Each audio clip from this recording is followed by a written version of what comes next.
Hey, before we start this episode, we just like to say, that was quite some election. Yeah, a lot of shit is very scary for a lot of people right now, and we just want to say our heart goes out to everyone affected by this election, which is just about everybody. Also, Stay we safe. recorded this episode far before all this happened, so if we make any jokes that are very, very hurtful in hindsight, now you know. Yep, so we apologize for that.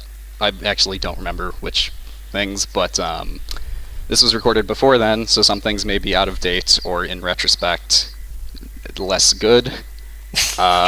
Please try to stay safe. Try to help which people you can, and do what you can to help each other. For all you people who don't live in America, just give your American friends as much love and support as you can right now. And Absolutely.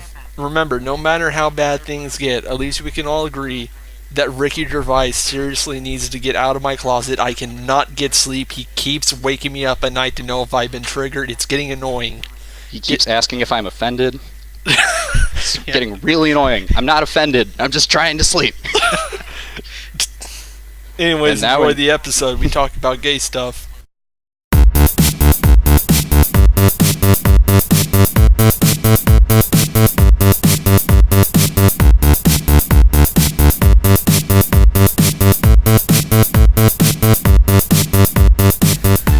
Hello and welcome back to Indiecent, another video game podcast no one listens to. Because we don't have enough of those. But at least we don't complain about the SJWs or anything like that, so we're already way better than most of the pack out there. It's the truth. I really wish that wasn't the truth. Anyways, I am Dark. The person you just heard talking after me was Lamar, and we also have Elmo with us. Hello. He's very British, and we still blame him for Ricky Gervais. And I will not let that Countdown. go. Oh yeah, he was on Countdown. Tell us about Countdown. Well, it's a show.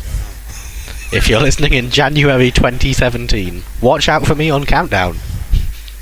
There you go. That's about it. They air these things very ahead of schedule. Yeah. Oh, we're off to a great start.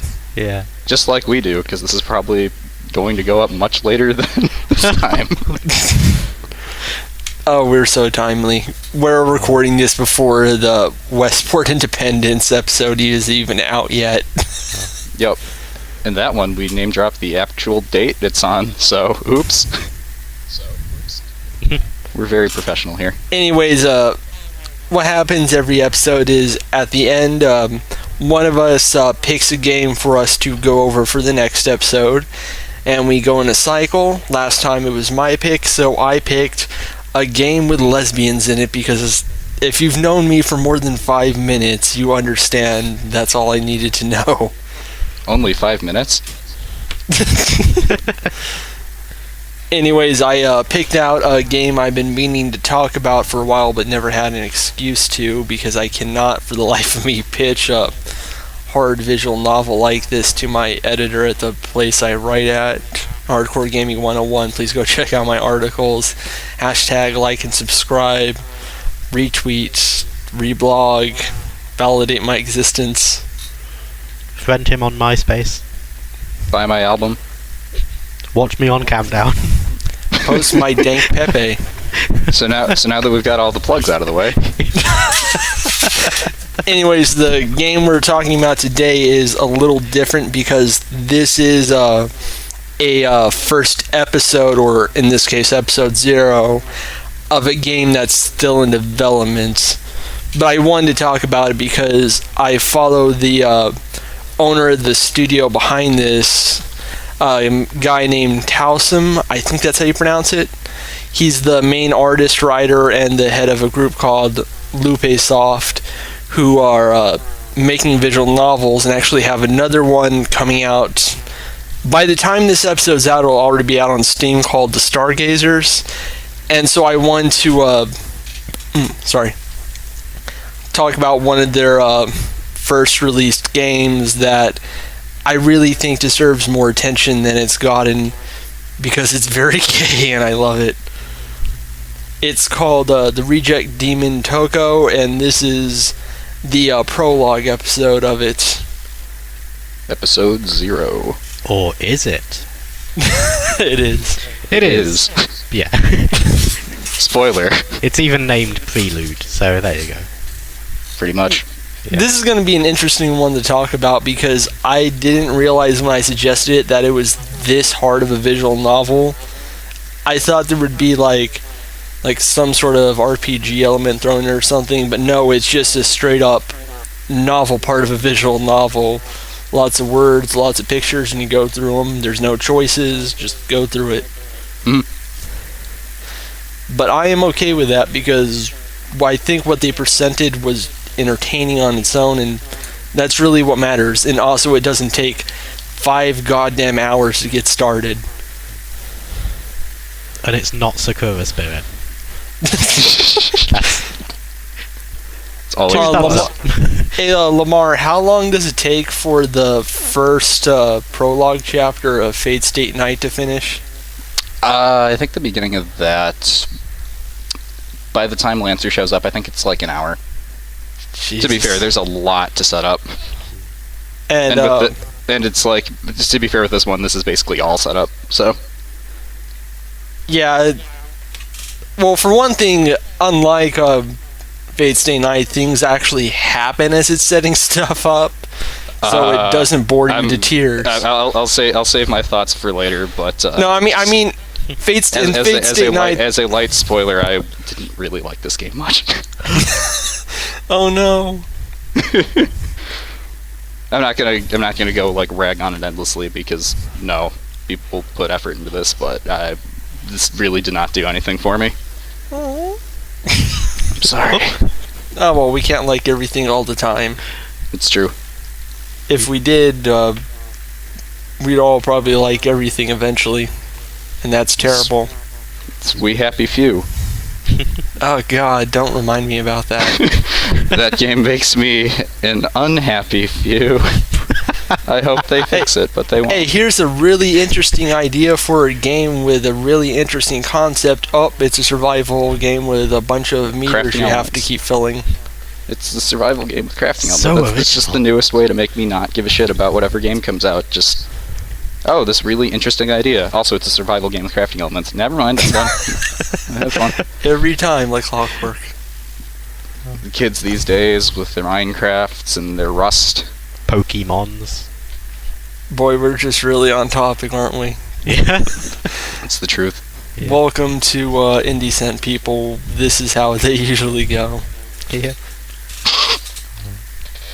Anyways, I found out about this game because a friend of mine was tweeting about it and just like showing all these really gay scenes, and eventually I noticed some other people liked it, were talking about it. I eventually found the developer on Twitter and started following them because I really love the art style of this game. And I finally decided to just get around and talk about it since we have this podcast now, and I figured it's as good as time as any. And I was pleasantly surprised by it. Like, for me, visual novels kind of scare me because, like, the really hard ones, like really mostly novel ones, are just so dry and drawn out, or they are just stupid in all the wrong ways. And it's even worse when you try finding a good Western visual novel, because those, if you've seen the Steam storefronts and noticed all those anime titty games that are everywhere these days, guess who made them? What we're saying is, Right, at least me. it's not Sakura Spirit. Oh yeah, thank God.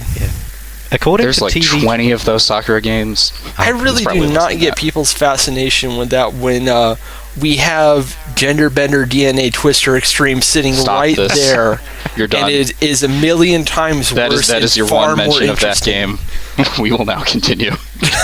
yeah. Hey, No. Sakura Spirit is a bad. We all understand it's titty. Gender Bender DNA Twister Extreme is the type of bad you have to experience. No. We're Anyway, just so- gonna mention it every single week until we play it. yes. We're not playing Yeah. it. Just wait It's been until I decided. get my next big payday. I will buy it all for you. And it is complete now, so there's no more waiting around. God damn it. Yippee! Anyways, I was trying to put my finger on what this art style reminded me of, because I've never really seen character designs quite like this. The closest I could come up with was a cross between the designs from Disgaea and this one Dojin artist I know that did a really good Rukia Fandom Dojin. It's weird that you mentioned Fate earlier, because actually with the art style, a lot of the shading mainly actually reminds me a bit of Fate Extra, which I have not played, but have seen pictures of, which is basically the same. Yeah, Jokes. I've heard about it. Crap, there's so many sub-series for that game. Is that... Oh yeah, it's we're not even getting into that. Yeah, is that they the one kind of with want it to be Nero? like the Marvel of anime things, so it's just this clusterfuck eventually. Yeah, is that the one with Nero? Yeah, that's the one with Red Saber, where they're in Trying like to remember. when they're in like is it like a video game, digital world, die in the game, die in real life? I don't remember. Yeah, that's the one with Nero one I'm thinking of. Apparently Shinji's in it, and he's like an 8-year-old who wants to be elite hacksaw.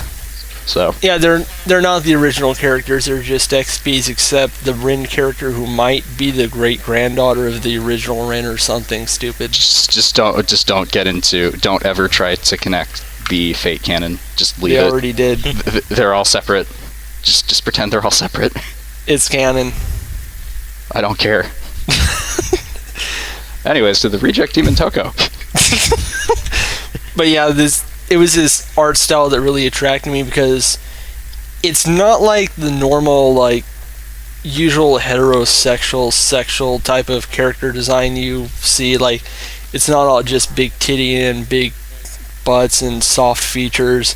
There's like weird angles to all these characters, a lot of diverse body types, and just generally cool looking costumes. Like, no one looks exactly the same, and a few characters actually look like they came out of completely different games altogether.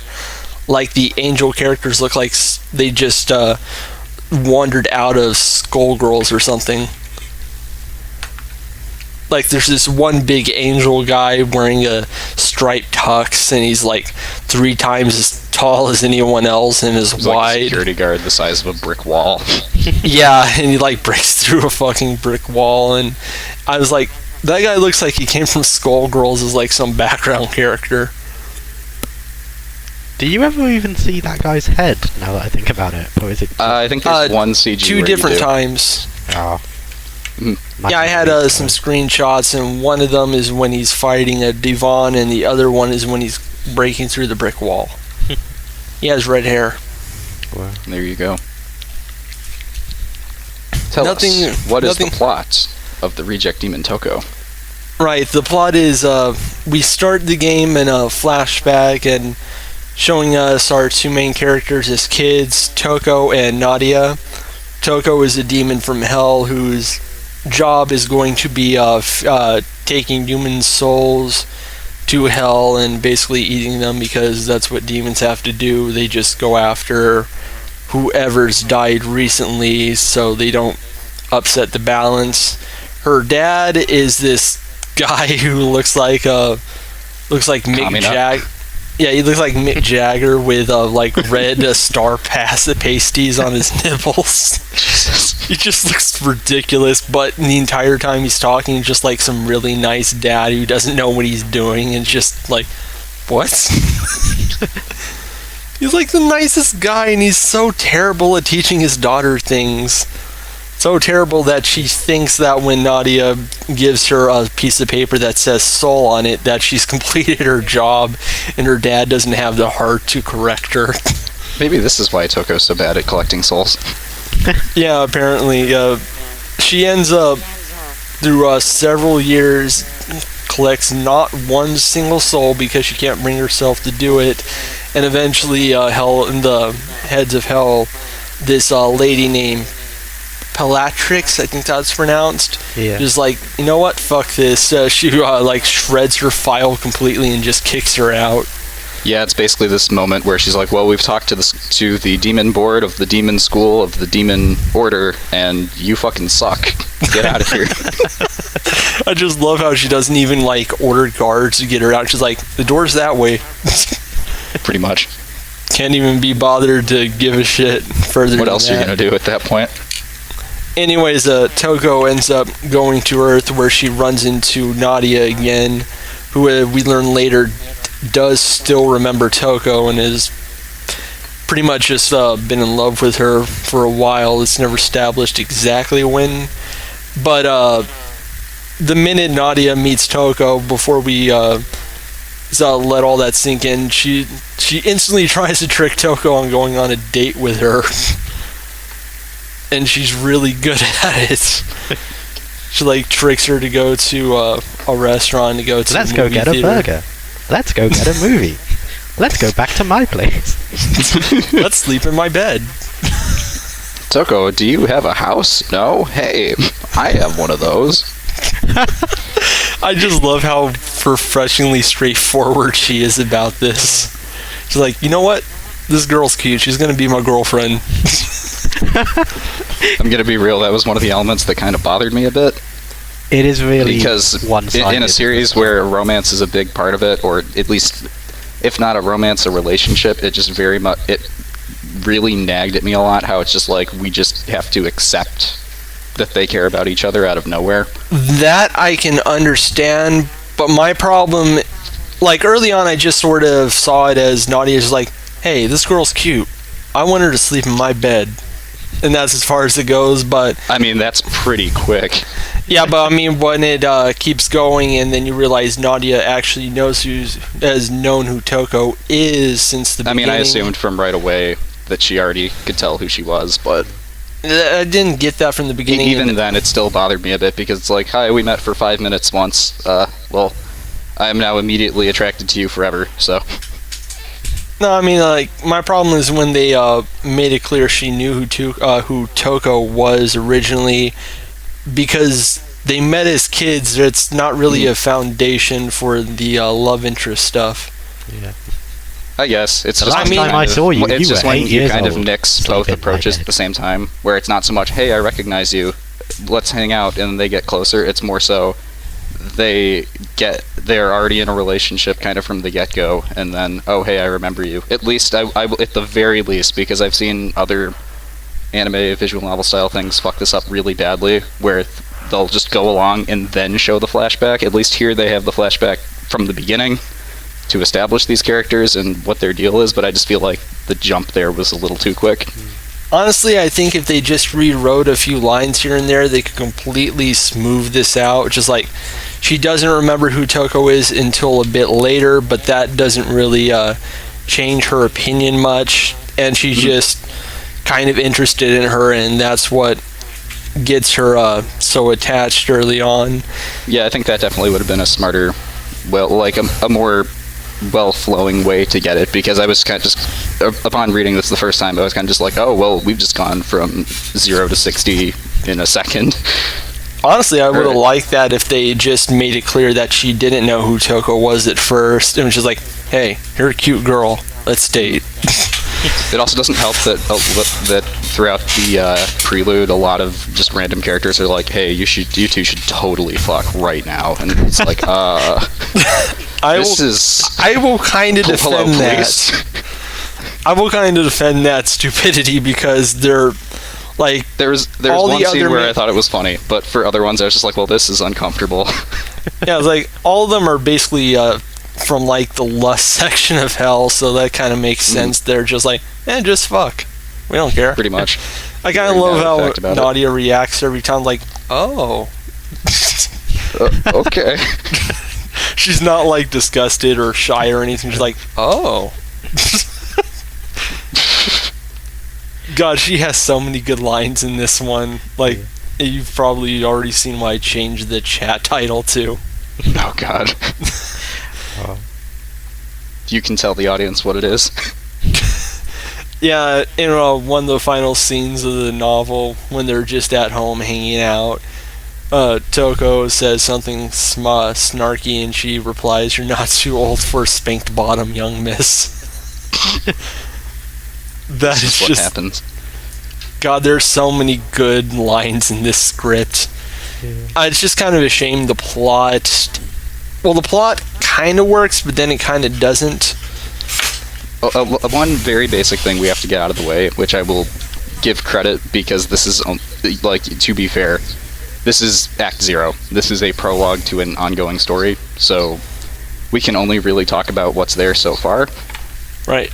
Or kind of see where it goes with things, because I can see a few directions where this could go, where it could get, like, a lot more interesting with Toko and Nadia's relationship and how it kind of they inform each other, because a lot of people a lot of characters throughout the story mention where it's just like Toko is still a demon, Nadia is still a human, and there's going to be this inherent issue there where it's like, if out of check, Toko could end up seriously hurting Nadia or like killing her by mistake by this bond they have. So right, interesting places going with that. If it's like Toko is too brash, causes damage, or other things such as that, or Nadia won't voice her concern and everything. Yeah, it's I could see that going into very good dramatic places between the two of them.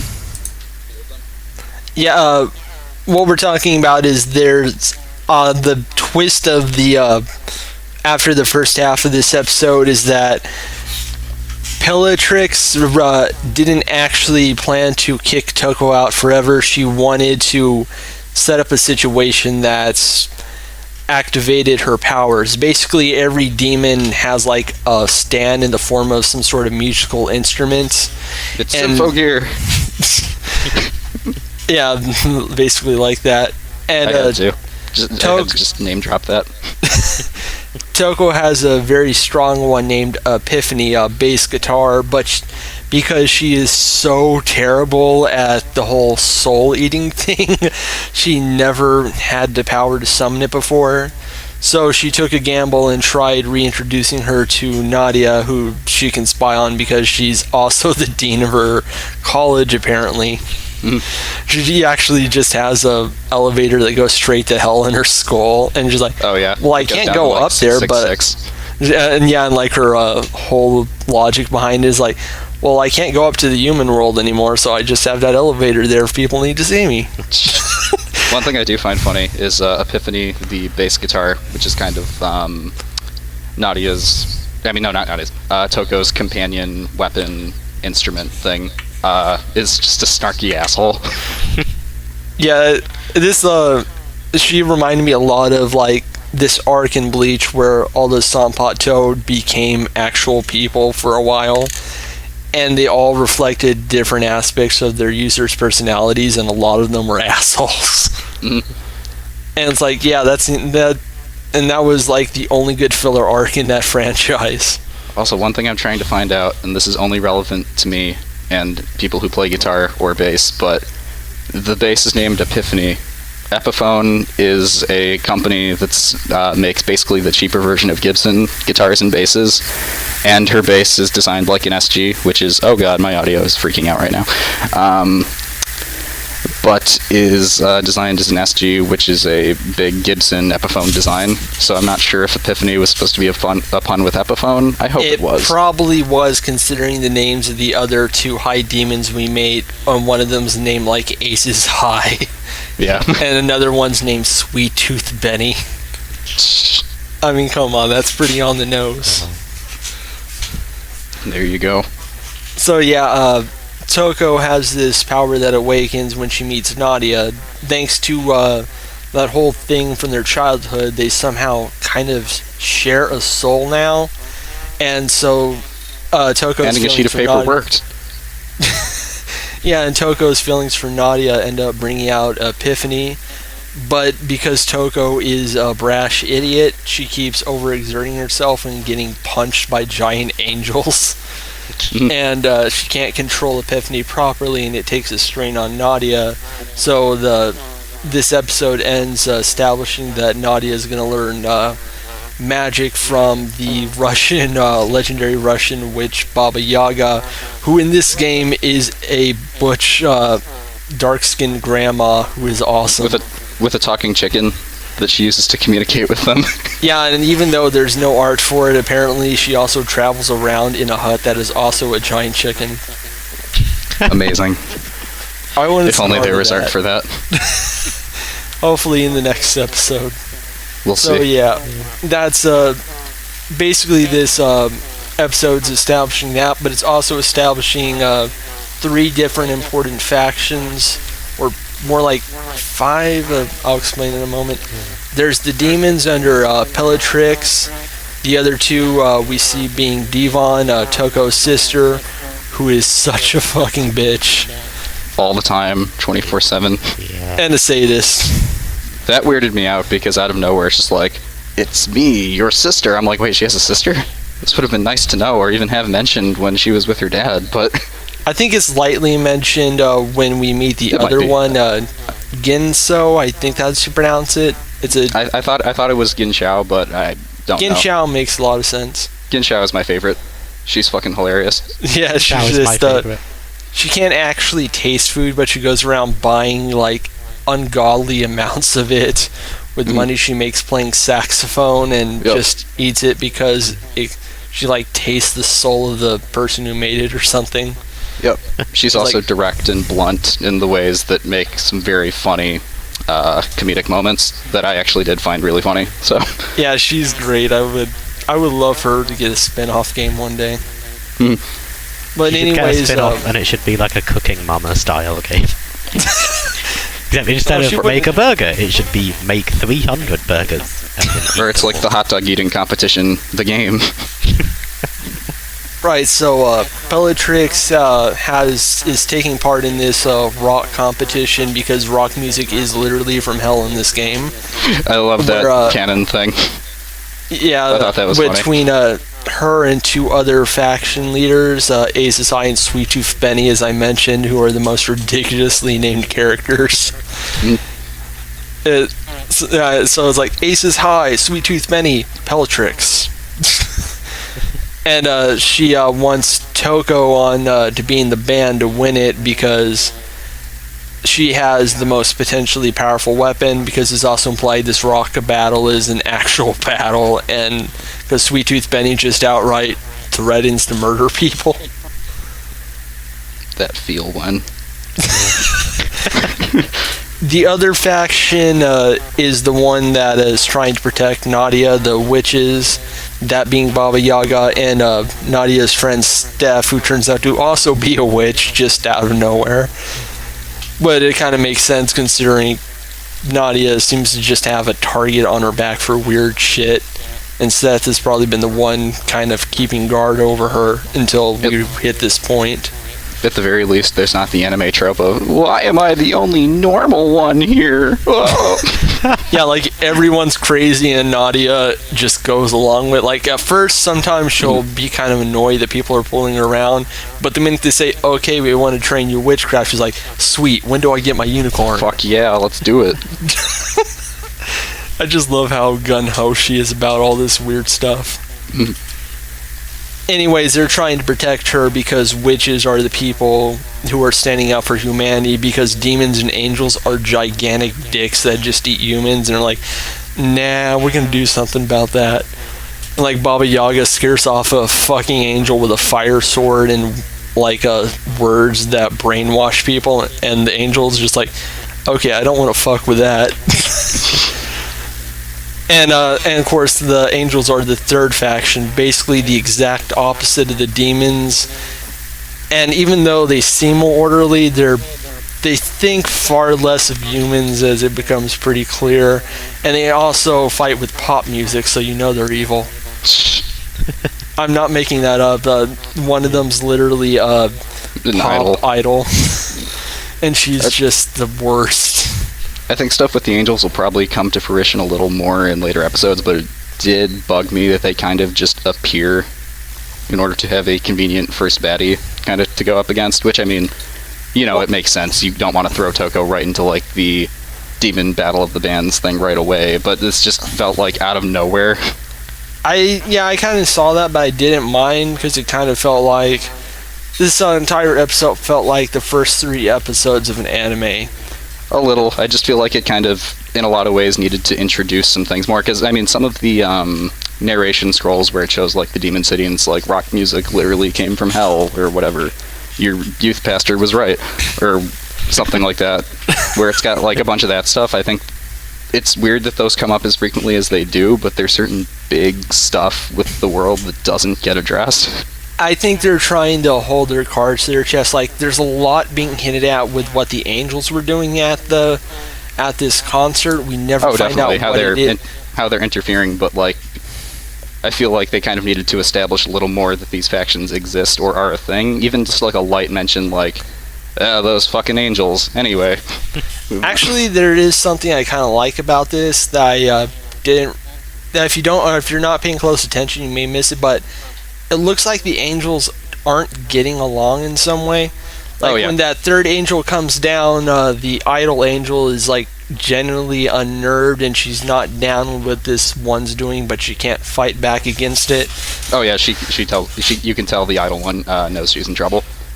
Yeah, I don't think it's just that she knows she's in trouble. Like, it kind of felt like she felt kind of she didn't want what was about to happen to Toko to happen, but I don't know for what reason. Mm-hmm. Yeah, so there's little hints that stuff's going on with them that I really liked. Like, it's not like telling you everything up front, it's just leaving like little things for you to pick up on. And they actually did that with the demons too, because when the 3 high demons are talking, there's like little mentions of things that have happened in their past that doesn't get expanded upon. It's just like little hints. So you start to realize everything that's going on is way bigger than it actually seems, and you're kind of wondering how it's supposed to come together later. Mm-hmm. So basically what this game is setting up is Toko, this demon who got this incredible power that she can't actually use properly, and a random human girl she ended up helping instead of taking her soul, or becomes centerpieces in this big giant thing between like 3 different mystical factions, all at each other's throats. Yeah. And also Toko's terrible sister and the girl who likes to eat a lot are there, and they do stuff. Yeah. I liked the story, but if I had to explain it the way you've been explaining it, the only way I could do it would be in like 2 minutes talking non-stop and eventually sounding kind of bored. The way that it's just like, so there's Toko and there's Nadia and the relationship and the sister, and demons and angels, angels. And Dan Brown is there. Yeah. and then Nigan kills 2 people instead of 1. So oops. We can focus on that.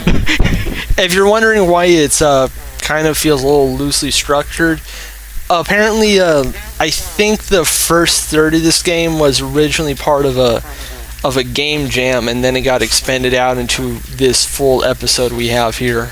Oh. So like the stuff with the relationship would have been standalone, and everything else was added in later. I'm not sure when the cutoff was for the content.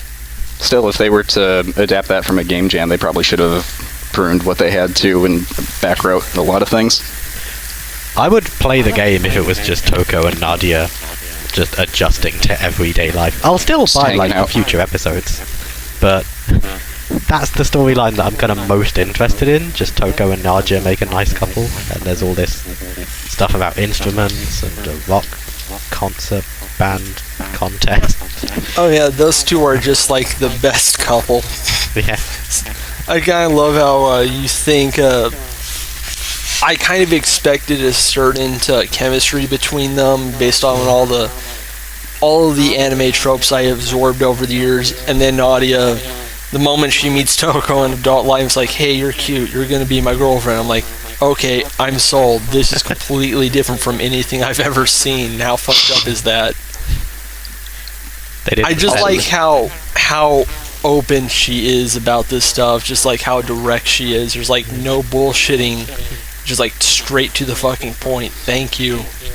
Yeah, once again, I'd like that more if they did a better job of kind of establishing the attraction between them early on, because it really does just, like, come out of nowhere. It's like, oh, okay, well, I guess they're a thing now. Alright, well, I guess they're hanging out now. Okay, well, I guess they're inseparably bonded now.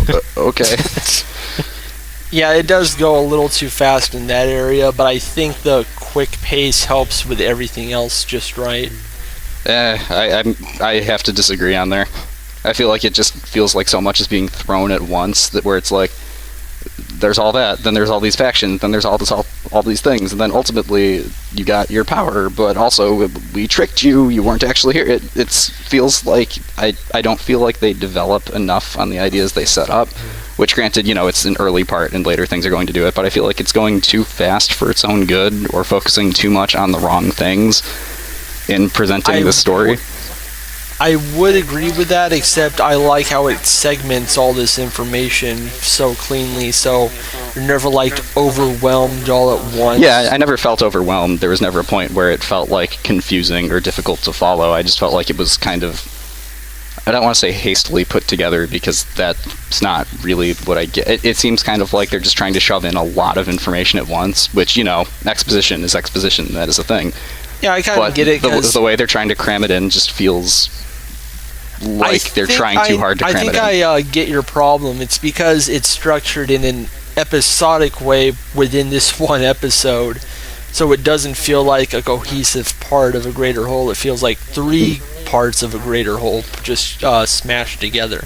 Yeah, and the problem when you have kind of that breakneck way of presenting that information is it makes, at least for me anyway, I can't speak for other people, but a lot of the bigger scenes kind of lose a lot of impact. Yeah, because it's just the case of, oh, I guess this is happening now, or it's like, oh, okay, I guess this is going on now. It just just keeps going. I get what you're saying. I kind of felt the same. When it hit the angel part, everything was just moving so fast that there wasn't much time to take a scene in as well as I wanted to. Yep. But at the same time, I appreciate the game that actually respected my fucking time. Because I cannot tell you how fucking bored I get of visual novels usually by that point. And the game still had me engaged, so I figured, you know what, this is better than the alternative I've seen so far. I'm down with this. It's just like not perfect, I'm the one human on Earth who likes the first 5 hours of Umineko, so... Well, I'm not going to go into the whole thing, but... You're breaking part up of the there. thing with visual novels is ultimately the big thing there is novel, and you need to set up a lot and things like that, and stuff like pacing and the way stuff is doled out is very important. And while a lot of visual novels take way too long in the beginning sections, kind of laying out a lot of exposition and things before all the good shit happens, I feel like cramming it all together doesn't exactly do a great job either. Hello? Snake. You there? Oh, yes. We're here, you know. Alright, we're here. Okay, yeah, you cut off talking about Yume Nikki or something like that.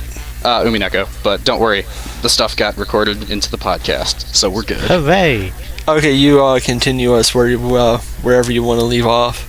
Basically, the main thing that the main tenet of that, barring the stuff about Umineko, is while having a very deliberate, slow start can negatively affect a story, I feel like cramming in a lot of the information can have the opposite problem, where it just makes the pacing this mess, which was an issue I had with Toko.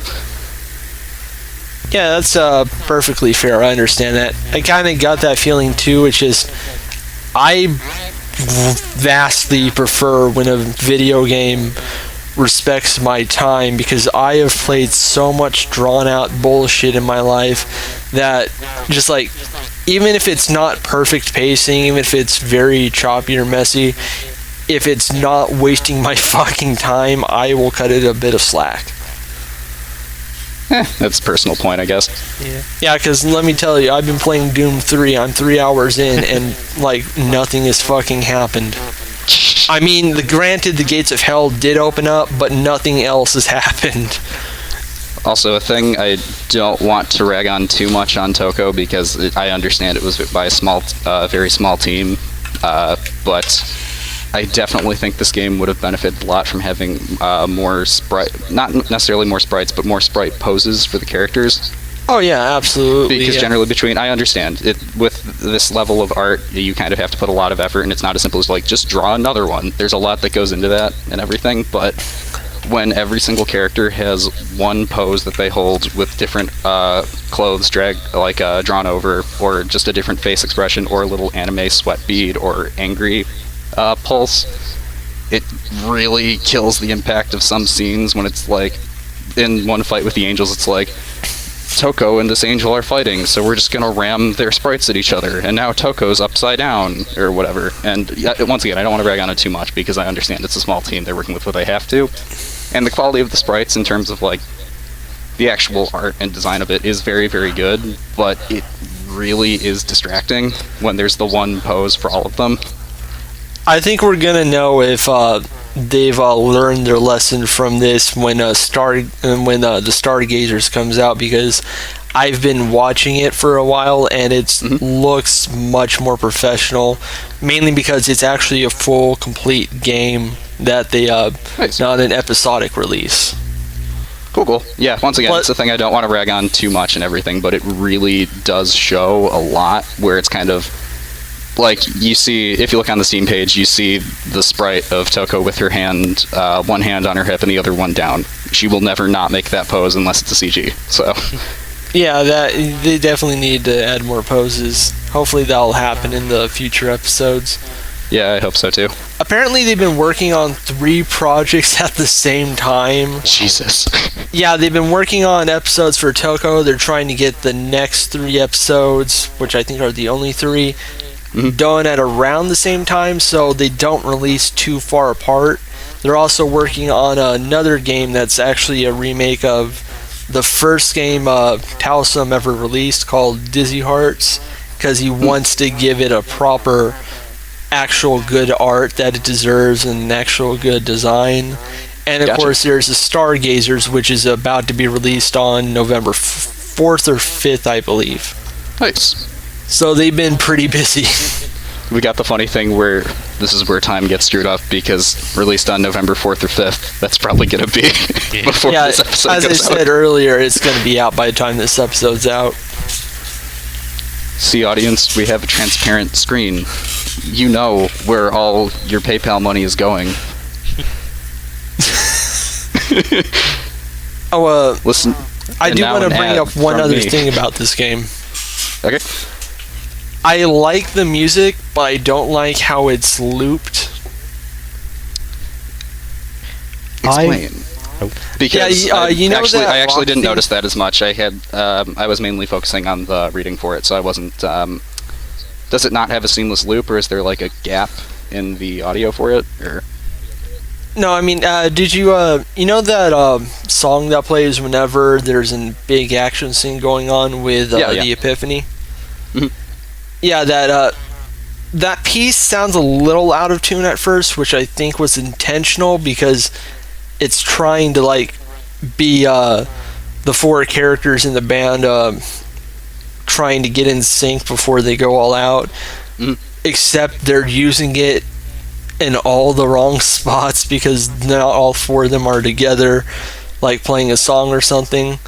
And it also has very slow build up before it hits that nice payoff, and then it loops again and back into the build up. If the scene goes on. It might have helped if they broke different parts of it into separate tracks for different scenes or different arrangements, but I understand that takes a lot to do. Yeah, I'm kind of spoiled now, because I've been playing Lady Killer in a Bind, and it has this really cool system in it for the soundtrack that it basically has several tracks, but each track has multiple versions of it that weave in and out of each other as the tone of the scene changes, or we transition to like the scenes with the brothers. So it always sounds like the same song, but it has completely different tone and feel to it. I'm kind of hoping they do something. They try doing something like that for like future episodes. Yeah, I can see that. Or at least like make it loop a little better during the long scenes. Yeah, it can be hard. There's often a thing where you got to set like a certain looping point and everything, which is definitely worth the effort to do, because the results are a lot. It really shows. Yeah, I've been paying attention to this group for a while, and they really seem to care about all the stuff they're making, because they're not like making gangbusters off this, especially since Toko is the only commercial release they have right now, I believe. Oh, damn. Yeah, so they've been funding with a Patreon so far, but they're like, Nice. it's mainly just all passion work for them. Absolutely. They also brought up something I'd like to talk about real quick. Okay. It is related. The Towsome actually went on a bit of a rant at a few weeks ago about the state of the Western visual novel development scene. And I kind of get what he's saying.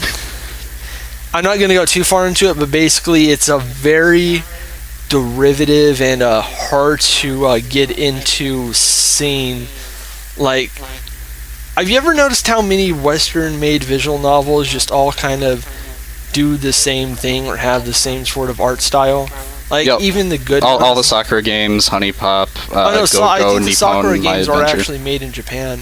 Oh, are they? Okay, Oh. I would be wrong then. But yeah, like I'd be fooled, stuff though. like the Hanako games, like Long Live the Queen or Science Girls, stuff like that. Okay.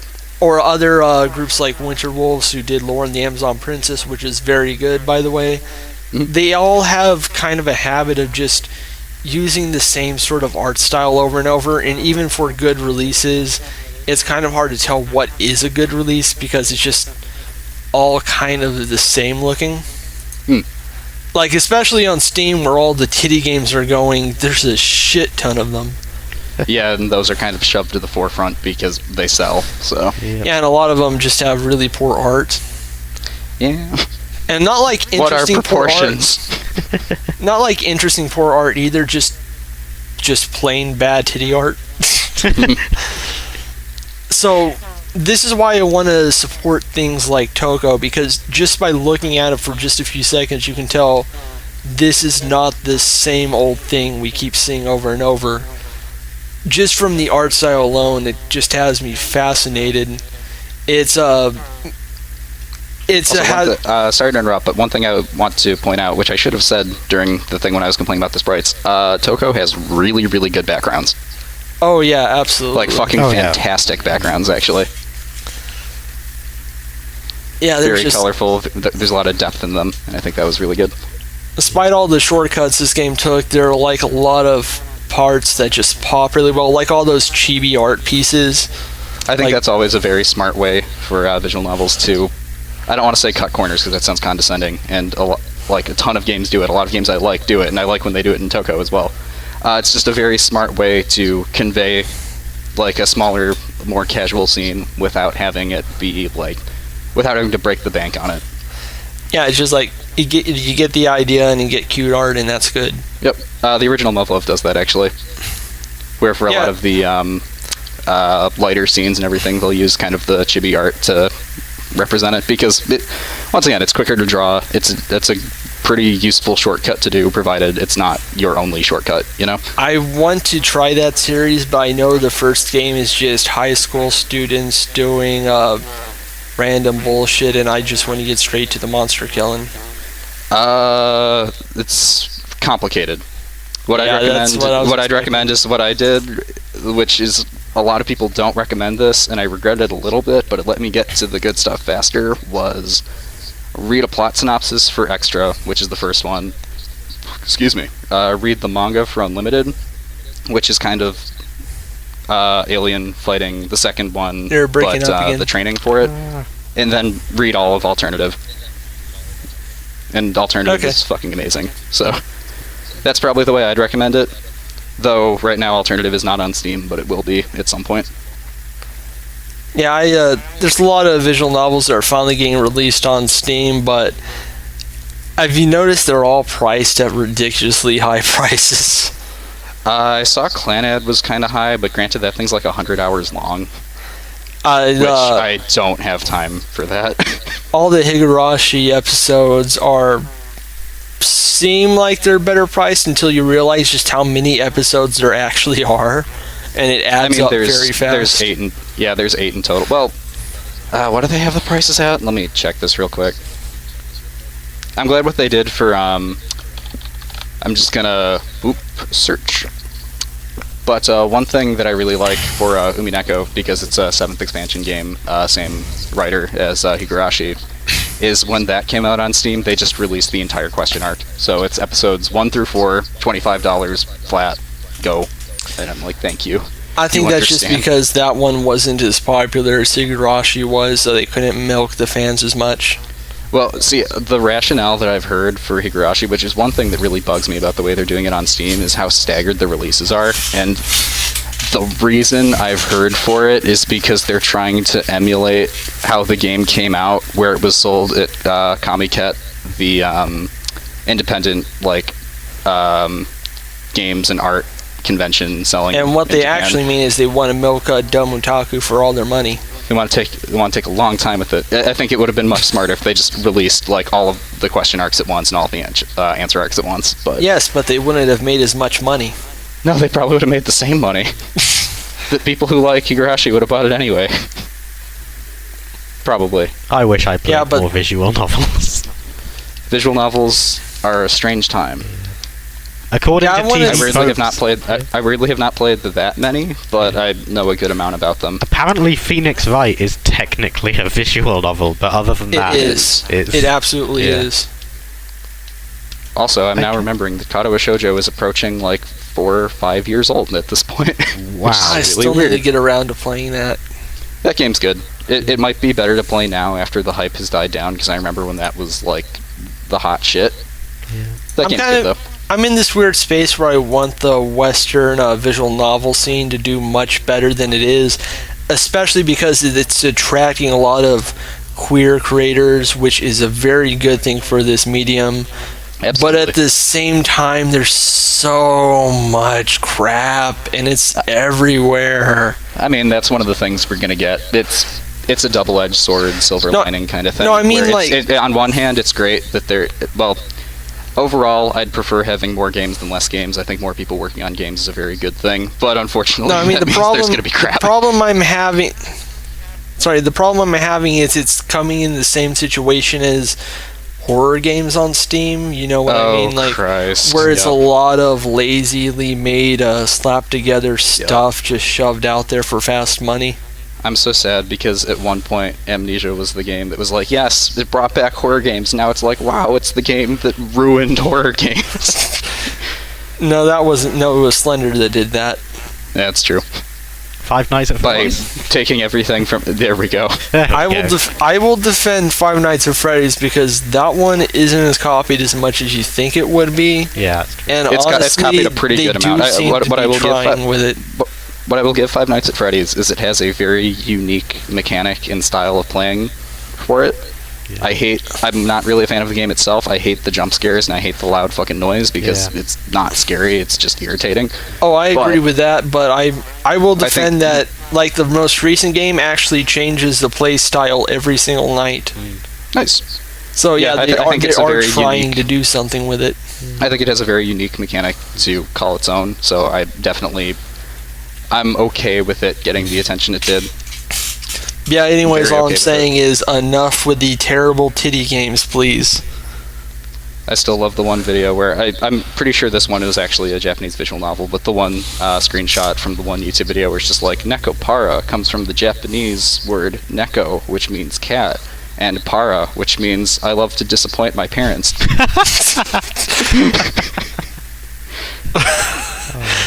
Oh god, I just remembered there was a game on Steam where it's basically a puzzle game where you win, you get to see animated titty, but a cartoon dad keeps popping in your room to see what you're doing the whole time. If you get caught doing the puzzle, he'll get mad and say he's disappointed.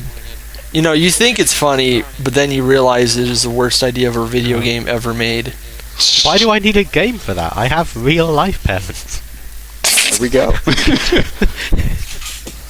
But yeah, I think we're all kind of mixed on this game, but I'm definitely in the more positive headspace on it. Mm-hmm. Yeah, it's a kind of thing where, while overall I'd say my opinion on it is much more, not much more, but once again, I don't want to be too harsh. I understand passion projects like these, and I feel my criticisms are founded, and I don't mean to be harsh about them. But It may be a thing that I don't personally enjoy as much, but I'm glad it exists, if that makes sense. Yeah, I get that. I'm glad people can work on this and kind of do their own thing, and even if it's totally not my thing, that they can have it be successful in their eyes and people can enjoy it. I'm gonna go all pretentious and arty, and I'm making hand gestures, just waving around in front of my screen that you can't see them. But visualize them I think in the brain. I think this game could really be a metaphor for like from what you've described of the whole scene of visual novels in the West, because there's a lot of really good ideas in this game, but there's quite a lot of them, and they're all crammed in, and none of them really get enough space to be as good as they could be. And they're still good. I am still going to play it. I really want to. I like Toko and I like Nadia, but nice. Wouldn't hurt to take things a little bit slower. Develop what you have instead of chucking in another element. Yep. Now, to be fair, glad we addressed the state of Western visual novels because it's a thing. Now, to be fair, they do need to make money, so they got to get stuff shipped eventually. Yeah. Mm-hmm. Yeah, that's something I've noticed a lot when game developers are talking on Twitter. Eventually, oh, absolutely. Yeah, eventually it will come down to you. Sometimes you just got to ship what you got done. Yeah. Yep. I listened to Giant Bomb a lot, the Bombcast and the Beastcast, and on an old Beastcast episode, they were talking with one game developer, and she was working on a rhythm game, and was kind of going through not even as much the process of making it, where, like, yes, some of that, but more so marketing it and getting it out and having all this Kickstarter money that she got from it, and how you actually have to manage that, and how it can be very, very difficult to do and make sure things are going correctly, and at the end of the day, you still need to ship a product. So, it's tough. It definitely is. Yeah, I would definitely recommend this one because it's only $5 for this one episode, and there's more coming out, and I think it's going to come out just fine. So if you like this first episode and you want more of it, you can get more of it later. Or technically this 0th episode. Yeah. I can't imagine anyone coming in on episode 1 and being able to pick it up without playing unless there's some previously on Rejected Demon Toko. And it's just the entire episode. Yeah. Just no, it's just like recently on Reject Demon Toko. These girls were really gay. Like really, really gay. They just met and they're already sleeping in bed. And now we continue their story. But yeah, I'm always down for more gays, so this gets a thumbs up for me. I need bar titty. So. I can't gay anime girls, I need gay anime boys. If the devs do oh god, that's going to be hard to find. I know. Yeah, I mean, Steam is not exactly a place for that. Yeah, so many of them are bit shonens. I noticed a lot. There's not really a lot of these games being made for gay guys, just for women who were really into gay men. If you get my drift, it happens. I don't think there's anything wrong with women being attracted to gay men, but it's like when it's all one style and not at all for the audience it could be. I'm like, guys. Yeah, there's a reason. I understand really folks don't want to ship it because that probably won't sell, but oh well. If the devs do want to make some quick money, about £20 I'm willing to pay. This was one of the most passionate suggestions I have for this, because I am a complete visual novel rookie.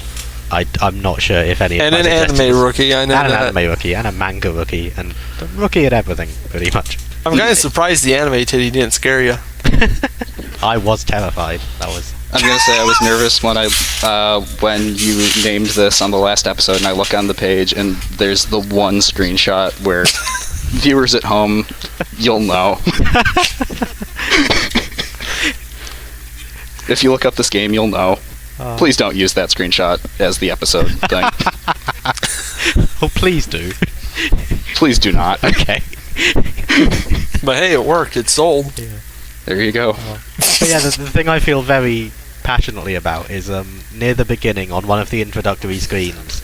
It talks about Toko's home and the underworld, and it says there's many different names that mortals have given the underworld: Hell, Naraka, Tartarus, Diu, and I'm deadly serious because I know that sometimes devs can listen to these things. If you put Croydon in with those names, £20.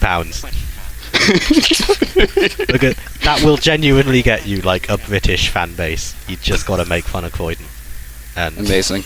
And it deserves to be there. So you heard it here first. Yeah. We don't want any emails from anyone from there. They don't have computers in Croydon. You don't have to worry. This is the part where we get really shitty and just be like, go back to your garbage city. Honestly, I just want to rag on Ricky Gervais again. Ricky Gervais, it's not hard. He was born in Croydon. I'm just... You heard it here first. Oh is that like the New Jersey of England? It might be. I don't know if New Jersey's bad enough. It is the worst place imaginable. Well, there you go, New Jersey, twinned with Croydon. There we go. I swear, I'm actually being serious if the devs are listening, because you want to add some... You get a little bit of comedy, get a little bit of Croydon bashing, everything's fine. It'll be good. Yeah. Don't worry, it'll sell. Yeah. I will be Believe me. a dedicated fan. Right now I'm a fan. I will be a dedicated fan.